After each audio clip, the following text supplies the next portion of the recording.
عام طور پر ہم عام مسلمانوں کا یہ ماننا ہے کہ ٹھیک ہے یوم عاشورہ آ گیا، ہم نے روزہ رکھ لیا، ہم نے اللہ سے امید کی کہ ہمارے پچھلے سال کے گناہ معاف ہو گئے۔ عرفہ کا دن آ گیا، ہم نے عرفہ کا روزہ رکھ لیا، ہمارے پچھلے اور اگلے سال کے گناہ معاف۔ یہ صرف اسی چیز کے لیے شریعت نہیں آئی ہے، اس کے پیچھے بڑے بڑے مقاصد ہیں۔ علماء کہتے ہیں کہ کسی بھی قوم میں انقلاب پیدا کرنے کے لیے 1 سال 2 سال 3 سال 5 سال نہیں، کم سے کم 40 سال تک کے انتظار کی ضرورت ہوتی ہے۔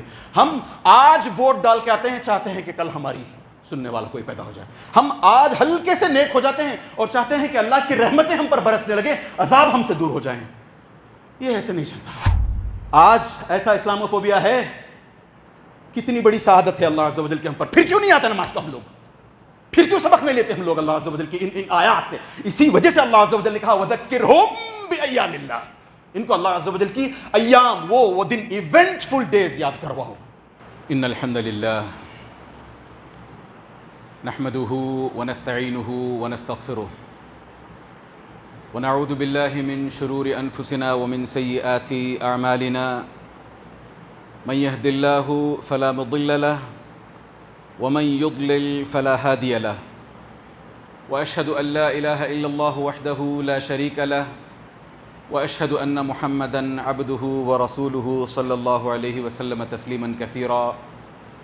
يا ايها الذين امنوا اتقوا الله حق تقاته ولا تموتن الا وانتم مسلمون۔ يا ايها الناس اتقوا ربكم الذي خلقكم من نفس واحدة وخلق منها زوجها وبث منهما رجالا كثيرا ونساء، واتقوا الله الذي تساءلون به والأرحام إن الله كان عليكم رقيبا۔ يا أيها الذين آمنوا اتقوا الله وقولوا قولا سديدا يصلح لكم أعمالكم ويغفر لكم ذنوبكم ومن يطع الله ورسوله فقد فاز فوزا عظيما۔ أما بعد فإن خير الكلام كلام الله وخير الهدي هدي محمد صلى الله عليه وسلم، وشر الأمور محدثاتها وكل محدثة بدعة وكل بدعة ضلالة وكل ضلالة في النار۔ قال الله عز وجل في سورة إبراهيم وَلَقَدْ أَرْسَلْنَا مُوسَى إِلَى قَوْمِهِ أَنْ أَخْرِجْ قَوْمَكَ مِنَ الظُّلُمَاتِ إِلَى النُّورِ وَذَكِّرْهُمْ بِأَيَّامِ اللَّهِ إِنَّ فِي ذَلِكَ لَآيَاتٍ لِكُلِّ صَبَّارٍ شَكُورٍ۔ برادران اسلام اور امت مسلمہ کی پردہ نشین ماں و بہنوں، ہم تمام پر اللہ عز و جل کے بے شمار احسانات ہیں۔ اللہ عز و جل نے ہم تمام پر بے شمار انعامات کیے ہیں کہ ہم اگر اللہ عز و جل کے انعامات کا شکر ادا کرنے بیٹھ جائیں تو ہماری ساری زندگیاں ختم ہو جائیں، مگر اللہ عز و جل کے انعامات کی گنتی ختم نہ ہو۔ انعامات سے میری مراد یہ بھی ہے کہ اللہ عز و جل کیسے ایک کے بعد ایک کر کے ہم پر الگ الگ سیزنز، عبادتوں کے سیزنز لاتے جاتے ہیں۔ ابھی کچھ ہی مہینے پہلے ہم نے رمضان کا مہینہ گزارا۔ رمضان عبادتوں سے لبریز تھا۔ ہم میں سے پتہ نہیں کتنوں نے خوب اس سے فائدے بھی اٹھائے۔ اللہ عز و جل ہم تمام کے روزے قبول فرمائے، ہم تمام کی دوسری تمام عبادتیں قبول فرمائے، آمین اللہم آمین۔ پھر اس کے بعد ہمارے سامنے ذی الحجہ کا مہینہ آ گیا۔ کئیوں نے حج کیا، جو حج کو نہ جا سکے انہوں نے یہاں روزے رکھے، عرفہ کا روزہ رکھا ہم نے۔ پھر ایک اور سیزن تھا، اب وہ سیزن ختم ہو کر کے بس 20-25 دن ہوئے تھے کہ ہمارے سامنے ایک اور نیا سیزن آ گیا ہے۔ شہر اللہ المحرم کہتے ہیں کہ اللہ عز و جل کا سب سے پسندیدہ مہینہ اگر کوئی ہے سارے 12 مہینوں میں تو محرم کا مہینہ ہے، اور اس میں کی جانے والی عبادتیں اللہ عز و جل کو بہت محبوب ہیں، خاص طور سے عاشورہ کا روزہ۔ یعنی ہمارے سامنے اللہ عز و جل نے نعمت کی اور فضل کی شکل میں ایک اور تحفہ پیش کر دیا کہ لو اے بندو، جو عبادتوں میں ڈوبنا چاہتے ہو، مجھے خوش کرنا چاہتے ہو، تو یہ لو تمہارے سامنے عاشورہ ہے۔ اب اس عاشورہ کی فضیلت تم سمجھتے ہو، میرے نبی نے تمہیں یہ فضیلتیں سمجھائی ہیں، لہٰذا روزہ رکھو۔ اور ہمیں پتہ ہے کہ عاشورہ کا جو روزہ رکھ لیتا ہے اس کے پچھلے سال کے گناہ معاف ہو جاتے ہیں۔ یہاں ایک طرف اللہ عز و جل کے انعامات، اللہ عز و جل کے ہم پر احسانات چلتے رہتے ہیں، تو دوسری طرف ہم وہی ہم ہیں جو ان انعامات سے اپنی روگردانی کرتے ہوئے، اپنا منہ موڑتے ہوئے اللہ عز و جل کے ایام اللہ جسے کہتے ہیں ان کو یاد نہیں کرتے. ہم اللہ عز و جل نے ہم پر یہ انعامات فرمائے ہیں، ان کا احساس تک ہمیں بارہا نہیں ہوتا. ہم اپنی زندگیوں میں مست جیے جاتے ہیں. کئی بار ایسا ہوتا ہے کہ ڈراؤٹ کی ایسی حالت ہوتی ہے کبھی کبھی کہ انسان پانی تک کو ترس جاتا ہے، اور بینگلور نے خود اس چیز کو 2-3 مہینے پہلے محسوس کیا کہ ہمارے کنویں سوکھ چکے تھے، پانی کی قلت ہو گئی تھی، پانی کی تکلیفیں ہو گئی تھی، ٹینکرز نہیں ملتے تھے. پھر دوسری طرف دیکھیں کبھی کبھار ایسے خطرناک زلزلے آ جاتے ہیں جو ہمیں اصل میں یاد دلانے کے لیے آتے ہیں. یہ جو زلزلے ہوتے ہیں یا پھر قحط سالی ہوتی ہے یا اسی طریقے سے اتنی بارش کہ سیلاب آ جاتا ہے، گھر تو گھر، انسان تو انسان، نہ جانے کتنی چیزیں بہہ کر نکل جاتی ہیں، ہماری زندگیاں بہہ کر نکل جاتی ہیں، لوگ بہہ کر نکل جاتے ہیں. یہ چیزیں دراصل ہمیں یہ یاد دلانے کے لیے آتی ہیں کہ دیکھو تم اپنی زندگیوں میں مست رہو، مگر یہ یاد رکھنا کہ اللہ عز و جل ہے جو اس کا ساری کائنات کا نظام سنبھالے ہوئے ہے. وہ آنن فانن کن فیکون، اس کے لیے بس انما امرہ اذا اراد شیئا ان یقول له کن فیکون، بس اس کو کن کہنے کی دیر ہوتی ہے کہ جو چیز ہونی ہے وہ ہو جاتی ہے. آنن فانن. یہ چیزیں عام طور پر جیسے میں نے کہا زلزلے ہو گئے، ڈراؤٹس ہو گئے، سیلاب ہو گئے، فلڈز ہو گئے، یہ چیزیں ہمیں عام طور پر جگانے کے لیے آتی ہیں. انفارچونیٹلی آج کا مسلمان بلکہ آج کا انسان اتنا گیا گزرا ہے کہ ان چیزوں میں بھی سائنٹیفک ریزنز تلاش کرتا ہے. ہماری مت دیکھیں کتنی ماری گئی ہے. جب سیلاب آتا ہے تو ہم کلاؤڈ سیڈنگ کو دیکھتے ہیں، اچھا انہوں نے ایسا کیا ہوگا اس کی وجہ سے ہوا ہوگا. جب قحط آتا ہے تو ہم یہ پلٹ کر کبھی نہیں دیکھتے کہ اللہ عز و جل شاید ہم پر عذاب نازل کر رہے ہوں. یہ کبھی نہیں سوچتا انسان. یہ حالت نبی کریم صلی اللہ علیہ وسلم کی دیکھیں کیسی ہے. سورۃ الاحقاف کا مطالعہ کریں. فلما رأوه عارضا مستقبل اودیتهم قالوا هذا عارض ممطرنا. نبی کریم صلی اللہ علیہ وسلم سے اس آیت کی شرح میں ایک حدیث عائشہ رضی اللہ عنہا سے وارد ہوتی ہے. وہ پوچھتی ہیں اصل میں ہوتا کیا تھا. جب بھی نبی کریم صلی اللہ علیہ وسلم تیز ہوا کو دیکھ لیتے، ہوائیں تیز چل رہی ہیں، ہم کیا کرتے ہیں؟ انجوائے. ارے واہ اتنا خوبصورت منظر ہے، ہوائیں اتنی تیز چل رہی ہیں، چلو مجھے مزے لینے دو. کبھی بادل آ جاتا ہے تو ہم خوش ہو جاتے ہیں، چلو خوب بارش ہوگی. دیکھا نا کئی لوگوں نے اپنی جانیں اس طریقے سے جا کر کے واٹر فالز میں گنوائی ہیں. تو ہم ان چیزوں کے مزے لینے لگتے ہیں. نبی کریم صلی اللہ علیہ وسلم کا عالم یہ تھا کہ جب بھی اس طریقے سے تیز ہوا چلتی یا بادل چھا جاتے، کالے کالے گھنے بادل چھا جاتے، نبی کریم صلی اللہ علیہ وسلم کے چہرے کا رنگ اڑ جاتا. نبی کریم صلی اللہ علیہ وسلم پریشان ہو جاتے، سوچنے لگتے کیا ہو گیا.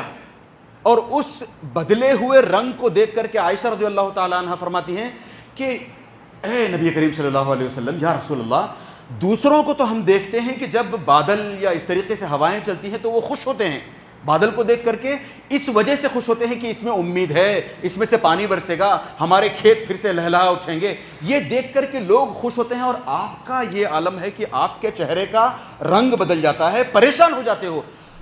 دوسری روایتوں میں آتا ہے کہ نبی کریم صلی اللہ علیہ وسلم گھر کے اندر سے باہر، باہر سے اندر، پریشانی کے عالم میں، اندر باہر اندر باہر.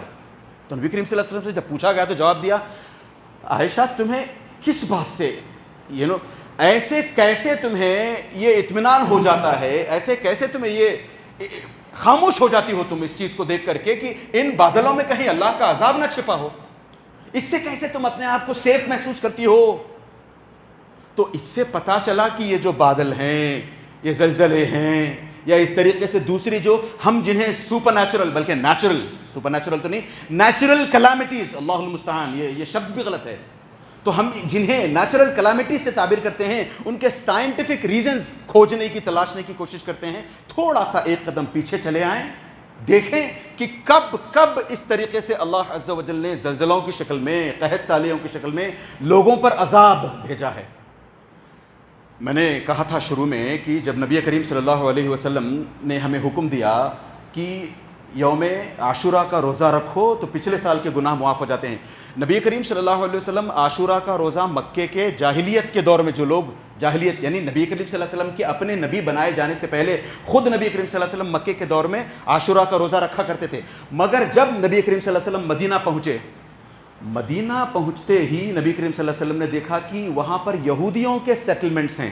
اس میں ایک چھوٹا سا ایک قدم پھر پیچھے چلیں, بتاتا ہوں میں کہ یہودیوں کے سیٹلمنٹس کیوں تھے. یہودیوں نے اپنی کتاب میں پڑھ رکھا تھا کہ ایک وقت آئے گا جب ایک نبی جس کا ذکر تم اپنی کتاب تورات میں پاتے ہو وہ یہاں بھیجا جائے گا, اس خطے میں, اس جیوگرافیکل لوکیشن میں نبی کریم صلی اللہ علیہ وسلم کو بھیجا جائے گا.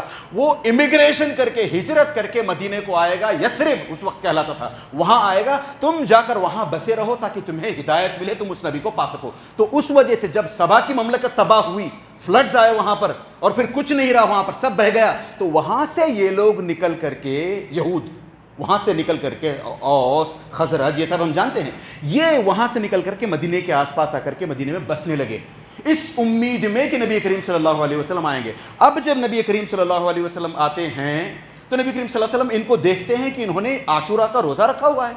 تو نبی کریم صلی اللہ علیہ وسلم پوچھتے ہیں تم لوگ اس دن کس وجہ سے روزہ رکھتے ہو؟ تو یہ جواب میں کہتے ہیں کہ اس دن اللہ عز و جل نے موسیٰ علیہ السلام کو اور ہمیں یعنی بنی اسرائیل کو فرعون سے یعنی اپنے دشمن سے نجات دی تھی. نبی کریم صلی اللہ علیہ وسلم کہتے ہیں ٹھہر جاؤ, موسیٰ کو اور قوم موسیٰ کو نجات دی تھی, اس کا مطلب یہ ہوا کہ نحن احق بموسیٰ منکم, موسیٰ علیہ السلام کے حقدار تو تم سے زیادہ ہم ہیں. کیوں یہ نبی کریم صلی اللہ علیہ وسلم نے کیوں کہا کہ موسیٰ علیہ السلام کے تم یہود ہو, تم سے زیادہ حقدار ہم ہیں؟ کیوں کہا نبی کریم صلی اللہ علیہ وسلم نے؟ پتہ چلا کہ اس کے پیچھے یہ وجہ ہے کہ یہ شریعت جو موسیٰ علیہ السلام کو دی گئی تھی تورات کی شکل میں, یہود و نصارہ کے لیے تورات اور انجیل کی شکل میں, خاص طور سے تورات کی شکل میں, یہ جو شریعت ان تک پہنچائی گئی تھی انہوں نے اس کو بدل دیا. قرآن میں کئی جگہ پڑھتے ہیں آپ, یہ میں اس میں تفصیل میں نہیں جا سکتا, موقع نہیں ہے. شریعت پوری کی پوری تحریف کر دی, اوپر کا نیچے کر دیا, باہر کا اندر, اندر کا باہر, پتہ نہیں کیا کیا کر دیا اس کے اندر. اس کے ساتھ ساتھ عزیر علیہ السلام کو اللہ کا بیٹا قرار دیا. ارے بھائی ہم آج بھی, نبی کریم صلی اللہ علیہ وسلم نے کہا, ہم آج بھی موسیٰ علیہ السلام کے اس دعوے پر قائم ہیں کہ اللہ احد, کہ اللہ عز و جل ایک اکیلا ہے. ہم آج بھی موسیٰ علیہ السلام کی لائی ہوئی شریعت کو, اس کا جو نیا ورژن نکل رہا ہے قرآن, اس کو مانتے ہیں. تم نے تو موسیٰ علیہ السلام کا نام بدنام کیا ہے, تم نیم سیک یہودی ہو. ہم نے حفاظت کی ہے شریعت کی. اصل میں ہونا تو یہ چاہیے تھا, جیسے میں نے بتایا نا کہ یہ آئے کیوں تھے اصل میں مدینے کو, کیونکہ نبی کریم صلی اللہ علیہ وسلم مبعوث ہو کر کے ہجرت کر کے جب وہاں پہنچیں گے تو ان پر بیعت کریں گے, ان پر ایمان لائیں گے. مگر یہ جو قرآن کی آیت آتی ہے الذین یتبعون الرسول النبی الامی الذی یجدونہ مکتوبا عندہم فی التوراۃ والانجیل, یہ آیت صاف بتلاتی ہے کہ تورات میں اور انجیل میں نبی کریم صلی اللہ علیہ وسلم کا ذکر موجود ہے کہ وہ آئیں گے. یہی نہیں, سورۃ آل عمران چلے, وَإِذْ أَخَذَ اللَّهُ مِيثَاقَ النَّبِيِّينَ لَمَا آتَيْتُكُم مِّن كِتَابٍ وَحِكْمَةٍ ثُمَّ جَاءَكُمْ رَسُولٌ مُصَدِّقٌ لِّمَا مَعَكُمْ لَتُؤْمِنُنَّ بِهِ وَلَتَنصُرُنَّهُ. یہ عوام سے ہی نہیں, وقت کے نبیوں سے بھی یہ عہد لیا گیا تھا, وعدہ لیا گیا تھا کہ اگر تمہاری اپنی زندگی میں, اے نبی, وہ چاہے پھر کوئی بھی نبی ہو, تمہاری اپنی زندگی میں نبی کریم صلی اللہ علیہ وسلم محمد الرسول اللہ آ جائے, تمہیں ان پر نہ صرف ایمان لانا ہوگا بلکہ ان کی تمہیں اتباع بھی کرنی ہوگی. ایک طرف یہ, دوسری طرف جب نبی کریم صلی اللہ علیہ وسلم آتے ہیں تو ان پر ایمان لانے کے بجائے ان کو جھٹلانے لگے. تو اس وجہ سے نبی کریم صلی اللہ علیہ وسلم نے کہا نحن احق بموسیٰ منکم, ہم تم سے زیادہ موسیٰ علیہ السلام کے وفادار ہیں. ہم نے موسیٰ علیہ السلام کی زندگی کو, ہم نے موسیٰ علیہ السلام کی شریعت کو اپنی اس شریعت میں اس کا امتزاج کر کے باقی رکھا ہے. تم نیم سے یہودی آئیں. میں نے کہا یہ تھوڑا سا بیک گراؤنڈ ہو گیا. یہ جو انہوں نے کہا کہ ہم روزہ اس لیے رکھتے ہیں کہ موسیٰ علیہ السلام کو اللہ عز و جل نے اور بنی اسرائیل کو فرعون سے نجات دی. عام طور پر یہ فیری ٹیل جیسا دیکھا جاتا ہے, عام طور پر بچے چھوٹے مزے لے کر کے سنتے ہیں. اس میں کیا ہمارے لیے لیسنز چھپے ہوئے ہیں ان کی طرف ہماری نظر کم جاتی ہے. عام طور پر دیکھتے ہیں اچھا موسیٰ علیہ السلام اور اپنی قوم بنی اسرائیل جب وہ جا رہے تھے, ایک دم سامنا سمندر کا ہو گیا, پیچھے دشمن تھے, تو اللہ عز و جل نے حکم دیا کہ اپنے عصا کو, اپنی لاٹھی کو مارو, سمندر دو طرف بٹ گیا اور راستہ بیچ میں ہموار ہو گیا. اچھا مزے لے کر کے سنتے ہیں. اس میں ہمارے لیے دیکھیں, میں نے اس سے پہلے بھی آپ کے سامنے, بلکہ ہر عالم آپ کے سامنے جب یہاں کھڑے ہوتے ہیں, اور اسی مسجد کی بات نہیں ہے, دنیا کی کسی بھی مسجد میں چلے جائیں, جب کوئی ممبر پر عالم کھڑا ہو کر کے, خطیب کھڑا ہو کر کے خطبہ دیتا ہے, تو ہمیں زندگی کیسے جی جاتی ہے یہ بتانے کے ساتھ ساتھ دین میں جو ہماری اپنی شعائر ہیں, دین کی جو عبادتیں ہیں ان کے پیچھے بڑے بڑے کیا مقصد ہیں یہ بتانے کی کوشش ہوتی ہے۔ عام طور پر ہم عام مسلمانوں کا یہ ماننا ہے کہ ٹھیک ہے یوم عاشورہ آ گیا، ہم نے روزہ رکھ لیا، ہم نے اللہ سے امید کی کہ ہمارے پچھلے سال کے گناہ معاف ہو گئے۔ عرفہ کا دن آ گیا، ہم نے عرفہ کا روزہ رکھ لیا، ہمارے پچھلے اور اگلے سال کے گناہ معاف۔ یہ صرف اسی چیز کے لیے شریعت نہیں آئی ہے، اس کے پیچھے بڑے بڑے مقاصد ہیں۔ شریعت ہمیں جگانا چاہتی ہے، جھنجھوڑنا چاہتی ہے، اسی لیے یہ چیزیں بار بار ہر سال گھوم گھوم کر کے آتی ہیں، تاکہ ہم ہر سال ریفلیکٹ کر سکیں، سوچ سکیں کہ یہ ہماری زندگی میں کیوں آیا، یہ ایسا کیوں ہوا، ہم یہاں کیوں ہیں۔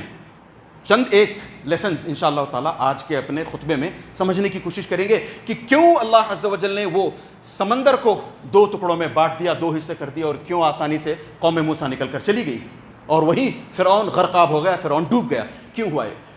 اس سے ہمیں سب سے پہلا سبق یہ ملتا ہے کہ جب یہ حالات ہوئے، اس سے لگ بھگ 40-50 سال پہلے تک موسیٰ علیہ السلام کی قوم فرعون کے اور فرعونیوں کے چنگل میں پھنسی ہوئی تھی، ہر طریقے کے ظلم ان پر ڈھائے جا رہے تھے۔ اب میرے پاس وقت نہیں ہے کہ میں بتاؤں کہ کس کس طرح کے ظلم ان پر ڈھائے جا رہے تھے، بس یہ مان کر چلیں کہ اس وقت جو کچھ ہوا تھا اس کے مقابلے میں آج پھر بھی ہم الحمدللہ بہت بہتر استھتی میں ہیں، یہ مان کر چلیں۔ اتنے مظالم ان پر ڈھائے جا رہے تھے، طرح طرح کے ظلم ان پر ہوتے جا رہے تھے۔ ایسے ظلم کے عالم میں جب ان کو جب بندی بنانا کہتے ہیں نا، قید کر لینا، غلام بنا لینا، اور بڑے بڑے مجرمانہ کام ان سے لینا، ذلیل کام ان سے لینا، جب یہ سب ہو رہا تھا تو ایک بار جب فرعون نے خواب دیکھا کہ ایک ہوا ہے، بلکہ ایک آگ ہے جو اس کے اپنے لوگوں کے گھروں میں چلی جا رہی ہے، گھروں کو جلائے جا رہی ہے، اور یہ بنی اسرائیل کے جو لوگ ہیں ان میں سے کسی ایک کے گھر میں بھی یہ آگ داخل نہیں ہوئی ہے۔ اس نے ایک خواب دیکھا تو اس کی خواب کی تعبیر اس نے پتہ کرنے کی کوشش کی۔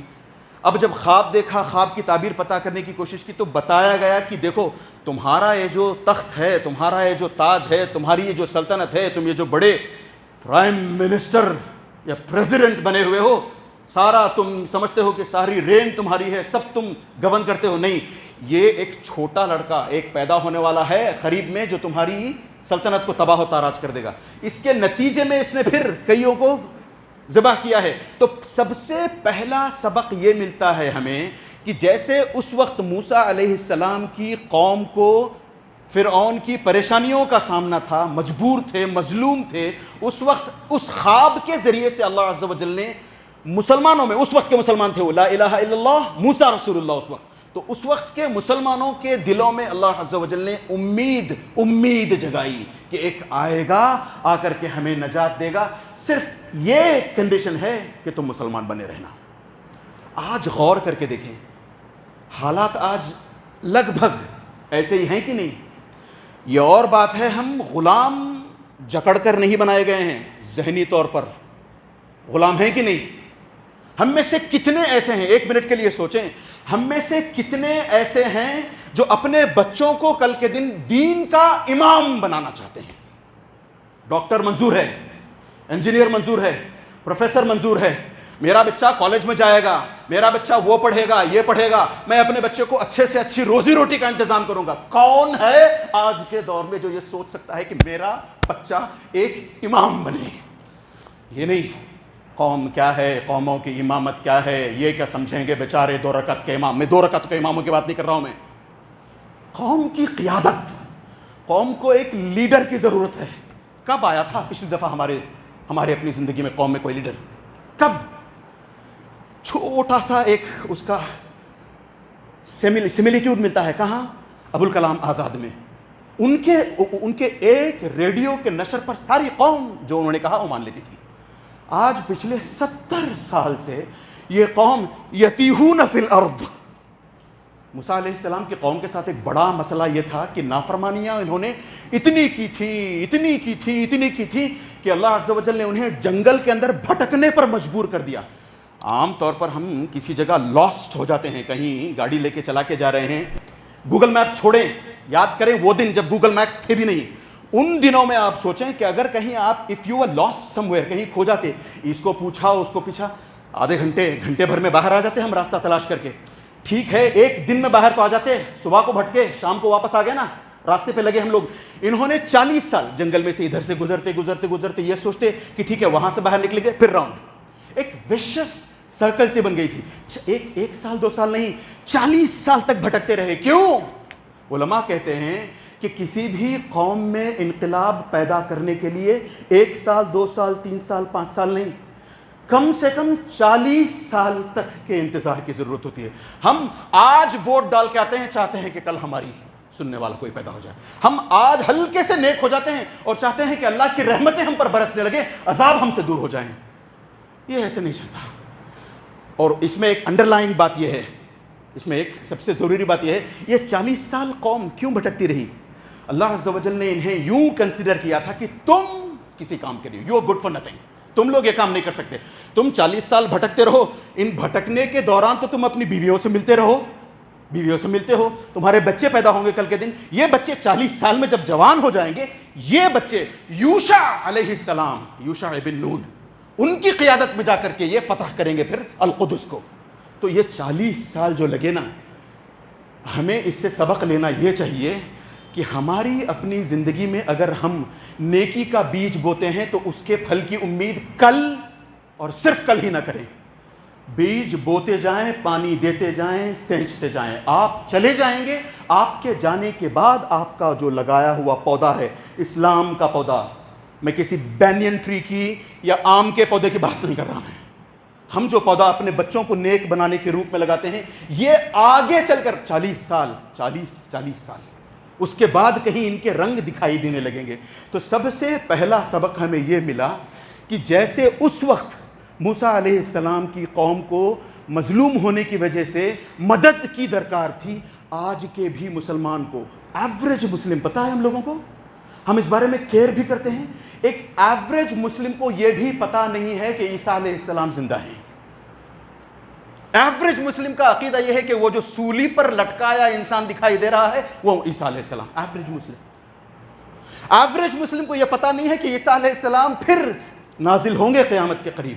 ایوریج مسلم کو یہ پتہ نہیں ہے کہ عیسیٰ علیہ السلام اپنا دین لے کر نہیں، نبی کریم صلی اللہ علیہ وسلم کے دین پر چلنے کے لیے آئیں گے.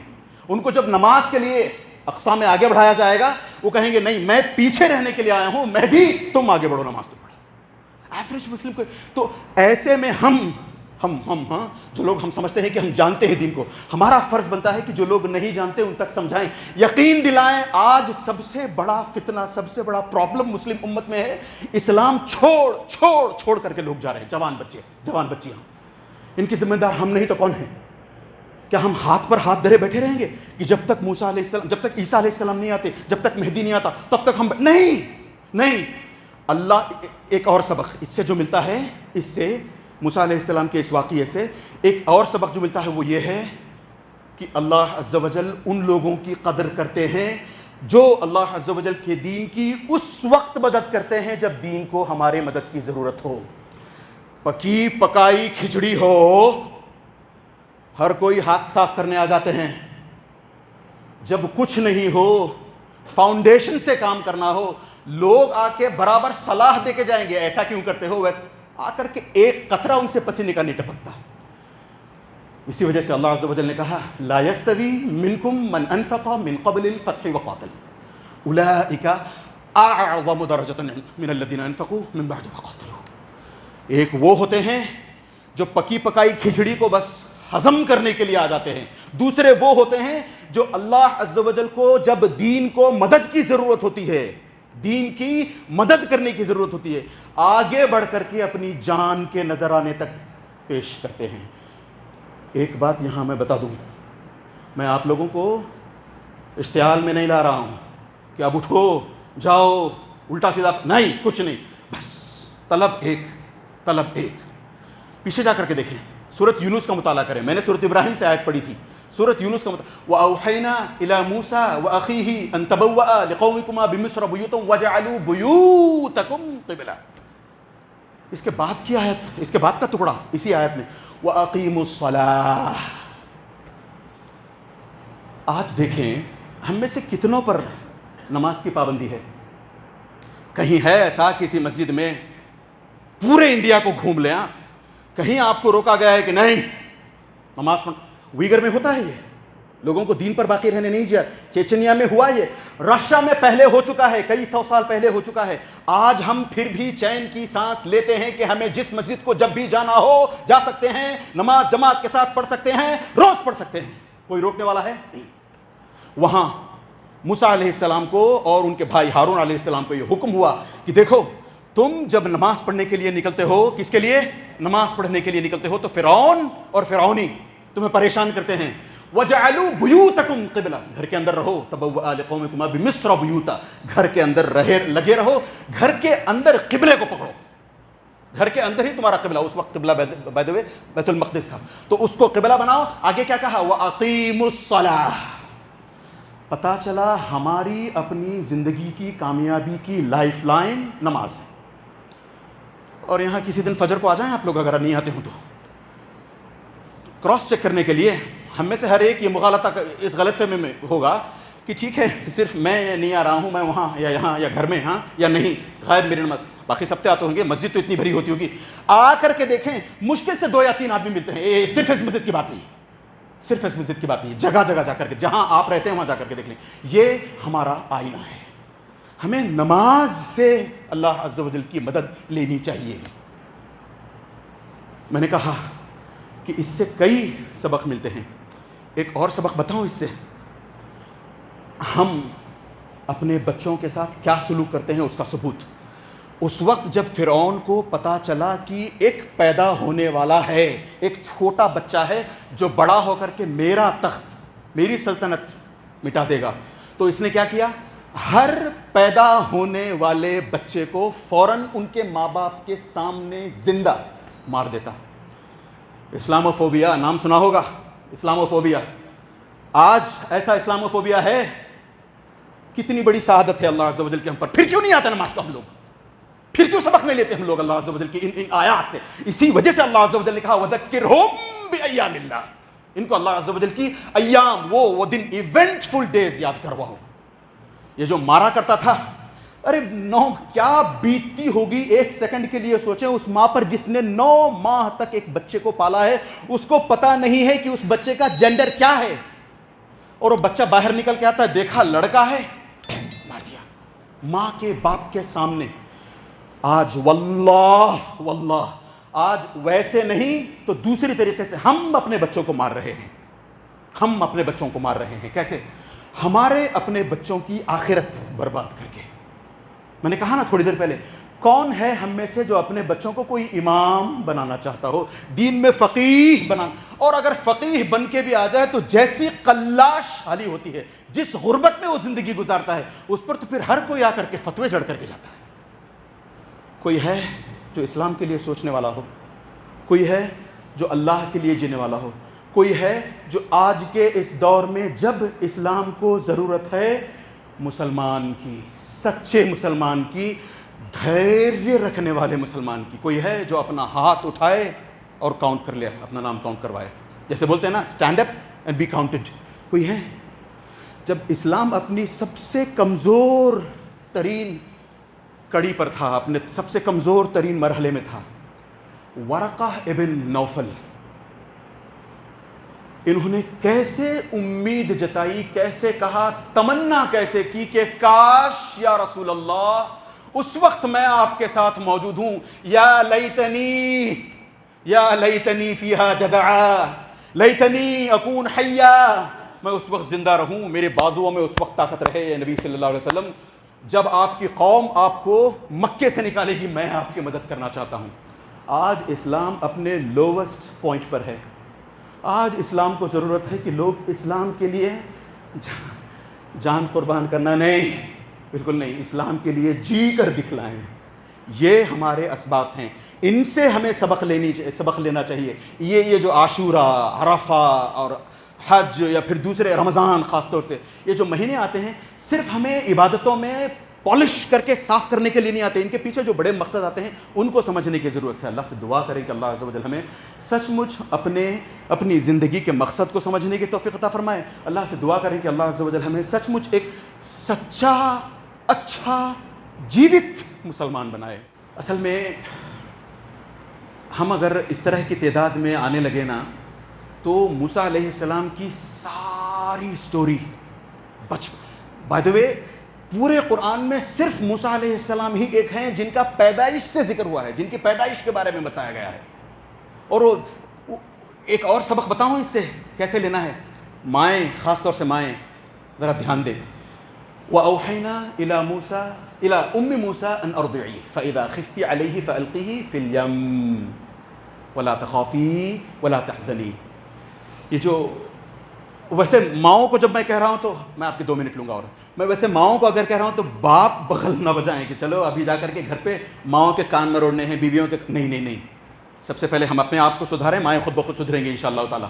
وَأَوْحَيْنَا إِلَىٰ أُمِّ مُوسَىٰ أَنْ أَرْضِعِيهِ. جب موسیٰ علیہ السلام پیدا ہوئے نا تو وہ فرعون پھر کاٹنے کے لیے پہنچا تھا، مگر اس سے پہلے موسیٰ علیہ السلام کی ماں کو اللہ عز و جل نے الہام کیا. وحی نہیں، نبیہ نہیں تھی، وہ الہام کیا اللہ عز و جل نے.